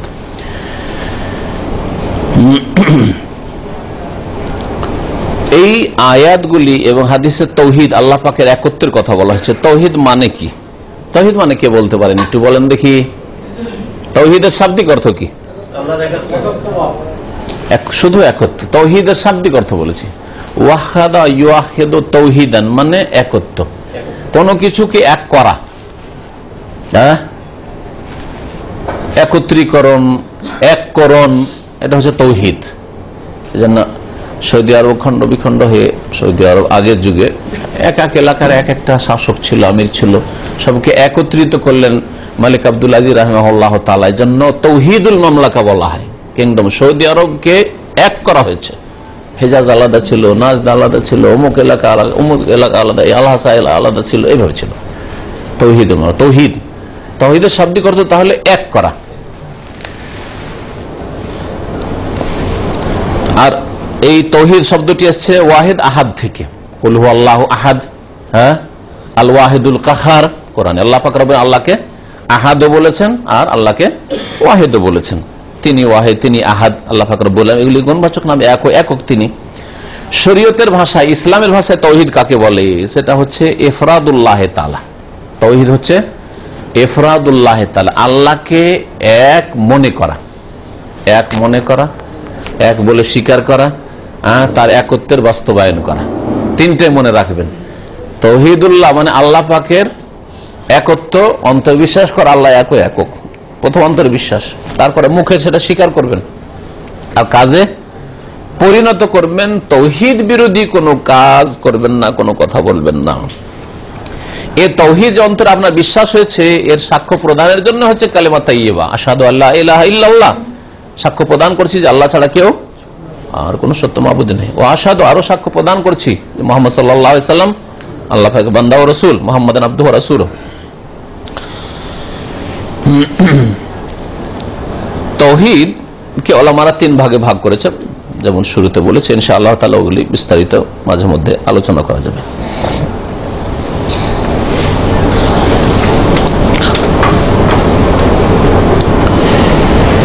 তৌহিদের সংজ্ঞা করতে গিয়ে অনেকে সংজ্ঞা করতে গিয়ে শরীয়তের ভাষায় বলে যে ইফরাদুল্লাহ বিল ইবাদা, ইবাদতের ক্ষেত্রে বা ইবাদতে আল্লাহকে একক মনে করা বা একত্ব প্রতিষ্ঠা করা, এটা তৌহিদে উলুহিয়াতের সংজ্ঞা হয়ে গেল। তৌহিদুল ইবাদা বা তৌহিদুল উলুহিয়াতের সংজ্ঞা হয়ে গেল যে ইবাদত সমস্ত আল্লাহর জন্য সুনির্দিষ্ট করা, আল্লাহ ছাড়া কারো যেন ইবাদত না হয়। ইবাদতের ধরন, ইবাদতের প্রকরণ তাহলে জানতে হবে। ইবাদত মানে শুধু নামাজের নাম ইবাদত না, নামাজের বাইরেও যদি সেজদা হয় ওটা ইবাদত। হ্যাঁ, রুকু, নামাজের ভিতর রুকুটাই শুধু ইবাদত না, হ্যাঁ নামাজের বাইরেও ঝোঁকা, সৌদি আরব ছাড়া অন্যান্য দেশে বড় বড় নেতাদের সামনে ঝুঁকে যাওয়া, সেই হাত এই করেই ঝুঁকুক, অথবা এমন ভাবে দাঁড়াইলো যতক্ষণ পর্যন্ত বসতে না বলবে বসবেন না, এই যে রুকু, এগুলো শিরক সব।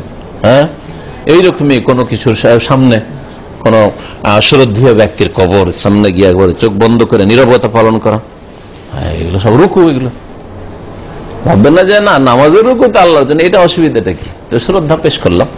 হ্যাঁ, তো এইভাবে ইবাদতের ধরন, প্রকরণ এগুলোকে বুঝতে হবে। দোয়া ইবাদত, নামাজের ভিতরে দোয়া হোক, নামাজের বাইরে দোয়া হয়। হ্যাঁ, এমন না যে নামাজের দোয়াগুলি তো দোয়াই করলাম, আল্লাহর কাছেই করলাম, হ্যাঁ কিন্তু ওরসে মাজারে গিয়ে যে বাবা মাদাদ, বাবার কাছে মদত চাইবেন, আল্লাহর কাছে মদত চাইবেন। আরে মসজিদে থাকেন, ঘরে থাকেন, বাইরে থাকেন, যেখানে থাকেন আল্লাহর কাছে মদত চাইবেন, বাবার কাছে মদত চাইবেন। আপনি ইয়া গাউসুল আজম না, ইয়া আল্লাহ, আল্লাহর কাছে চাইবেন, কোনো মানুষের কাছে না। তাহলে ওটাও তো দোয়া, কিন্তু আমাদের দেশের মানুষরা বুঝেনি, ভাগ করে নিয়েছে যে ওটা ওদের জন্য, ওইটা ভাগ করে নিল। তাহলে ইবাদতকে ওই একই দোয়াকে কিছু আল্লাহকে দিল, কিছু গায়রুল্লাহকে দিয়ে দিল। এইরকম শিরকে বহু মানুষ লিপ্ত রয়েছে। তো ইনশাআল্লাহ তাআলা আগামীতে ধীরে ধীরে এত লম্বা কথা না বলে তৌহিদের প্রকরণ, তৌহিদের রুবুবিয়ত, তৌহিদুল আসমা ওয়া সিফাত আর তৌহিদে উলুহিয়ত, এগুলো সম্পর্কে আলোচনা করব। আল্লাহ পাক রব্বুল আলামিন যেন আমাদেরকে তৌহিদ বুঝার তৌফিক দান করেন, আল্লাহ পাকের একত্র তৌহিদ প্রতিষ্ঠার যেন তৌফিক দান করেন, আল্লাহ পাক রব্বুল আলামিন যেন কোরআন এবং হাদিস মোতাবেক আমাদের জীবন যাপনের তৌফিক দান করেন, নবী করিম সাল্লাল্লাহু আলাইহি সাল্লামের আদর্শ সুন্নাত মোতাবেক জীবনের প্রত্যেকটি ক্ষেত্রে চলার যেন তৌফিক দান করেন। যেসব ভাইরা এখানে এসেছেন আল্লাহ পাক তাদের সকলকে যেন হিদায়াতের উপর, দ্বীনের উপর রাখেন।